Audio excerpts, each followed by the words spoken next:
Bonjour à tous, j'espère que vous allez bien. Aujourd'hui, on ne va pas rouler, mais je vais vous parler du plan prévisionnel.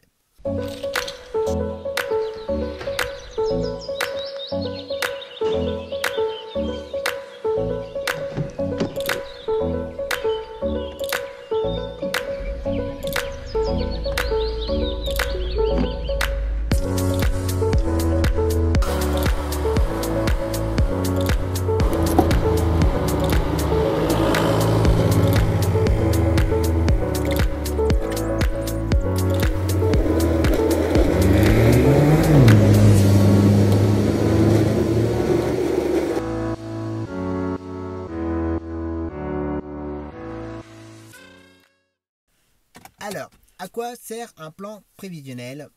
Comment il est fait? À partir de quoi? Par qui? Et pour qui?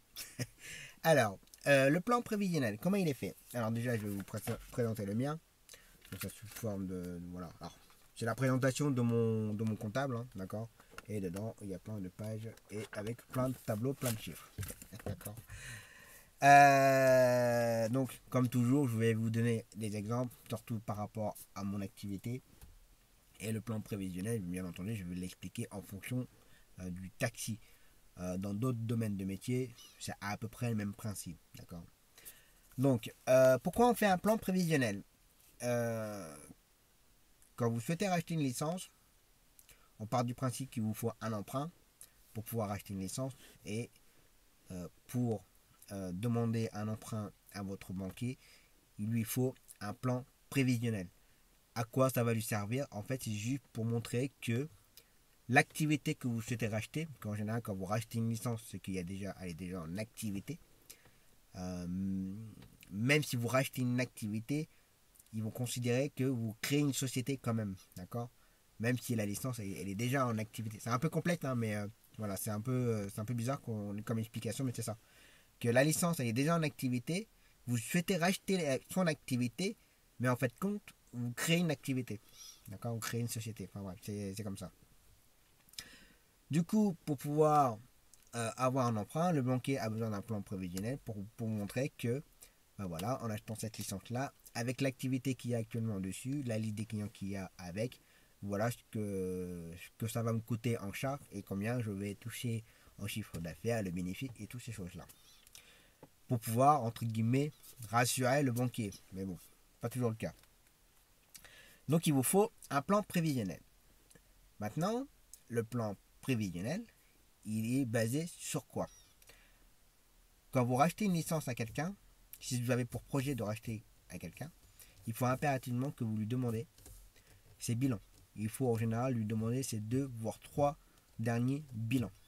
Alors d'aujourd'hui on est en 2020, il faudra donc demander le bilan de 2019, 2018, 2017. Ces trois bilans-là, si vous avez la chance de les avoir, parce que je sais qu'à l'heure d'aujourd'hui, on me pose souvent la question, on m'appelle souvent pour ça. Tom, comment je fais pour avoir les bilans? Le chauffeur de taxi ne veut pas me donner le bilan pour pouvoir acheter sa licence. Je sais, c'est très compliqué, même avec moi, enfin avec moi. Avec mon prédécesseur, ça a été au début assez compliqué, parce qu'il n'avait pas forcément envie de me donner les bilans. Mais on n'a pas le choix. Il faut que le prédécesseur comprenne qu'il est obligé de vous donner ses bilans. Par contre, attention, il faut que vous aussi vous soyez correct, que vous allez vraiment l'acheter. Ne réclamez pas ses bilans à lui pour aller acheter à quelqu'un d'autre. Ça ne correspondra pas d'abord. Donc voilà. Donc il faut réclamer ces trois bilans. Et ces trois bilans-là, vous le transmettez à votre futur ou expert comptable. Et lui, l'expert comptable, vous fera ce qu'on appelle le plan prévisionnel. Alors, dans le plan prévisionnel, je ne vais pas vous montrer les pages, bien entendu, parce que même si des fois j'ai des petits commentaires en me disant Tom, sois transparent dans tes charges, dans tes salaires. Peut-être pas exagéré quand même.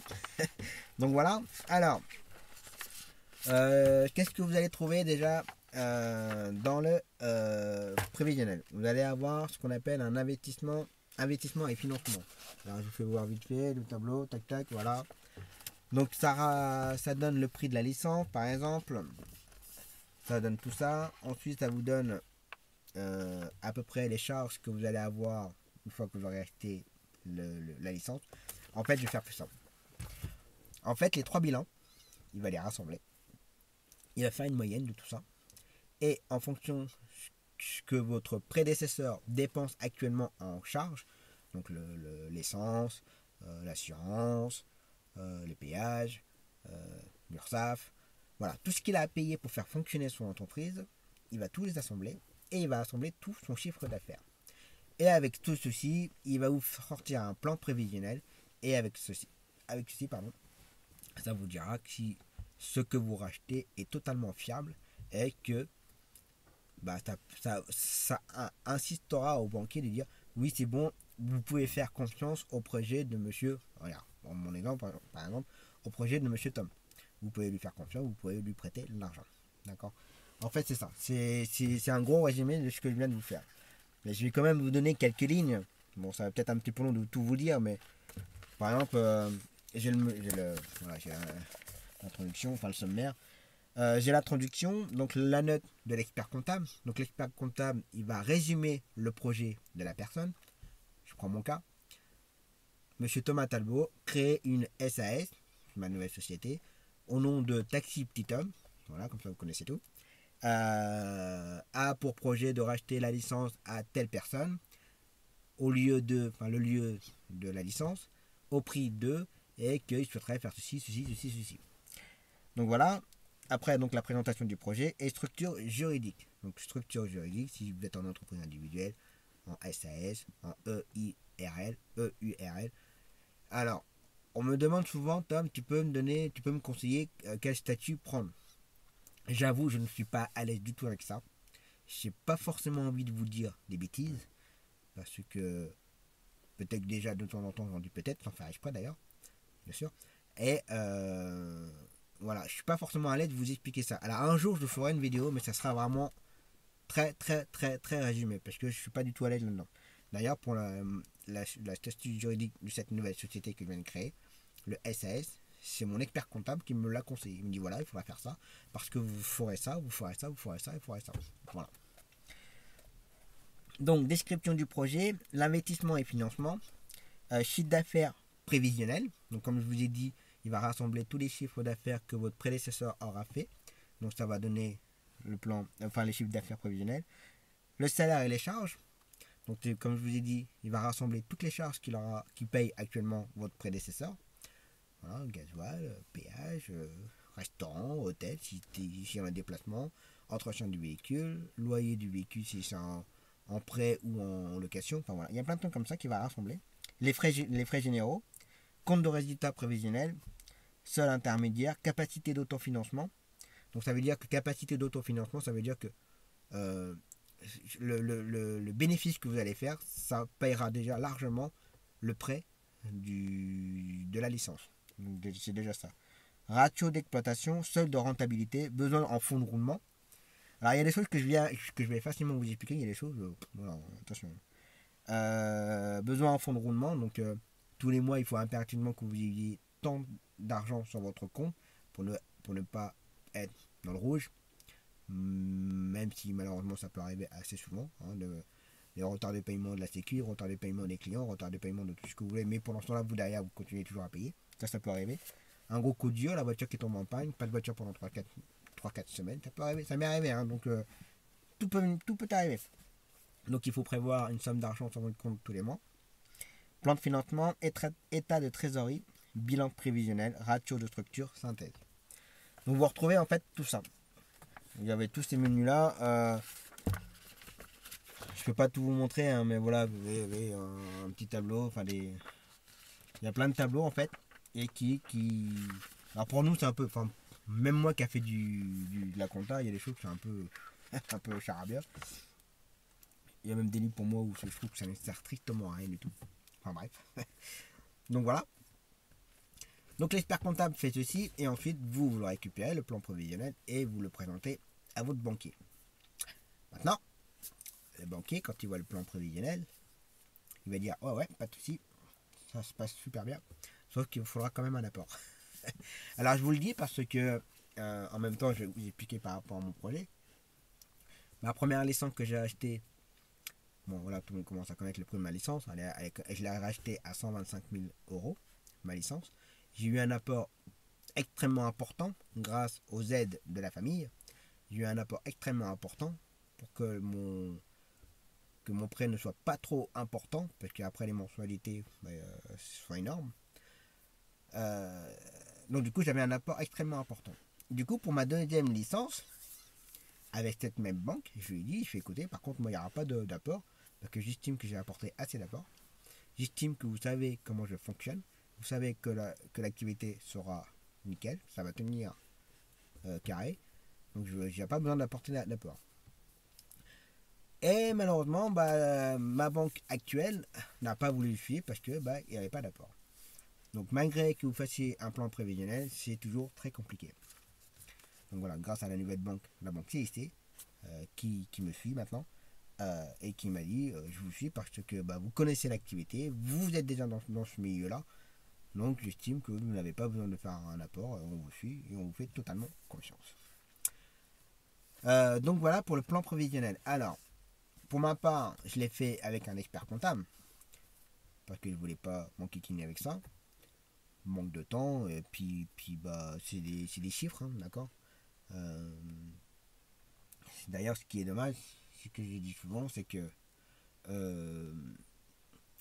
nous, on connaît le métier, on sait comment ça se passe, on sait que nous, on n'a pas besoin de tous ces chiffres-là pour dire, ouais, l'activité, ça va fonctionner. Eux, là-bas, dans les banquiers, eux, ils vont voir quoi? Ils vont pas voir l'activité, parce qu'ils ne connaissent pas l'activité. Ils ne connaissent pas du tout comment ça fonctionne. Mais ils vont juste voir les chiffres. Juste pour eux, les chiffres, si ça passe ou ça passe pas. Voilà. Alors que ça passe, l'expert comptable va dire que ça passe, mais voilà, les banquiers peuvent très bien dire non, ça passera pas par rapport aux chiffres. Alors qu'ils ne connaissent pas du tout le métier. Vous connaissez le métier. Vous savez que ça va marcher, mais voilà. C'est ça que je voulais dire. Donc ensuite, moi j'ai fait faire par un expert comptable. Après, je connais du monde. Je sais que Aurore, par exemple, je sais qu'elle a fait son plan prévisionnel toute seule. Alors attention, elle l'a fait toute seule, mais elle n'a pas fait de la même façon. Il n'y a pas tous ces chiffres comme il y a là dans mon dossier, d'accord. Aurore, je crois qu'elle avait mis plus ou moins des montants, les montants, j'ai envie de dire, logiquement, très bien, les montants les plus importants. Combien le prédécesseur gagne en chiffre d'affaires, combien il a de dépenses, ça lui fait tant de bénéfices, j'ai tant à rembourser de ma licence, ça rentre dedans, je veux tant de salaire, ça rentre dedans, point barre, terminé. Voilà ce qu'elle a fait. Après, elle a fait d'autres pages en disant voilà, ma clientèle principale ce sera telle ou telle personne. Mais entre guillemets, mes concurrents et collègues qui pourront m'aider seront telle personne. Je serai situé dans telle ville. Autour, il y a tel ou tel bâtiment, tel ou tel CMP, tel ou tel. Voilà, c'est ça qu'elle a fait. Et elle a eu son prêt. D'accord. Donc, c'est à vous de décider ce que vous voulez avoir comme plan prévisionnel. Mais pour ma part, le conseil que je pourrais donner, je pense qu'il vaut mieux faire un plan prévisionnel avec un expert comptable. Voilà, alors, je ne vais pas dire que celle à Aurore, ça n'a pas été carré, loin de là, pas du tout. Ça a été très bien, elle me l'a présenté, c'était très bien ce qu'elle avait fait. Mais voilà, après, quand c'est fait par un expert comptable, j'ai envie de dire que ça fait un petit coup de plus supplémentaire. D'accord. Les banquiers, ils préfèrent voir ça. Donc voilà. Donc voilà que je peux vous dire pour le plan prévisionnel. Bien entendu, il ne faut pas hésiter à en avoir plusieurs exemplaires, parce qu'il ne faut pas hésiter à avoir plusieurs banques pour leur donner le plan prévisionnel. Et ce plan prévisionnel là, vous pouvez garder un exemplaire pour vous, voilà, pour garder en mémoire. Donc voilà ce que je peux dire. Pas spécialement grand chose, parce que de toute façon, vous de votre côté, vous ne pouvez pas faire grand chose en fait. Il faut simplement aller voir votre prédécesseur, lui expliquer que vous êtes intéressé par sa licence qui est en vente, qu'il vous faut ses bilans pour pouvoir faire le plan prévisionnel. Ensuite, une fois que vous avez les bilans, vous allez voir votre expert comptable. Vous lui dites voilà, j'ai pour projet de racheter la licence telle ou telle personne. Il me faudrait un plan prévisionnel. Voilà. Vous lui donnez les bilans. L'expert comptable, lui, une semaine, 15 jours, il vous fait le plan prévisionnel. Vous le récupérez. Ensuite, vous allez voir un banquier, une banque. Vous lui expliquez votre projet. Voilà, je m'appelle un tel, machin. Je viens de faire une reconversion professionnelle. Je souhaiterais racheter une licence de taxi. Je suis en contact avec monsieur Intel qui vend sa licence au prix d'eux. Il fait ça comme activité, ça de chiffre d'affaires, ça de charge et tout. Vous résumez quand même. auprès de la banque. Voilà, je vous présente le plan prévisionnel que j'ai récupéré, que j'ai fait faire par l'expert comptable Intel. Avec le plan prévisionnel, vous présentez aussi les bilans de votre prédécesseur. Il faut quand même les présenter. Vous présentez tout ça et ensuite vous verrez si votre banque actuelle ou une nouvelle banque vous suit. Si elle vous suit, voilà, après la machine est lancée. Vous allez voir votre prédécesseur, vous dites ok, j'ai le prêt, on peut signer. Et ça, je vous expliquerai ça dans une autre vidéo. Donc voilà ce que je peux dire aujourd'hui. J'espère que ça vous aura plu. Une vidéo assez résumée pour le plan prévisionnel. Et si vous avez besoin d'autres renseignements, n'hésitez pas à poser des questions dans la description de la vidéo. Ou sur Messenger, comme on le fait d'habitude, sur WhatsApp. Donc voilà. Donc n'hésitez pas si vous avez besoin. Allez, à bientôt. Ciao.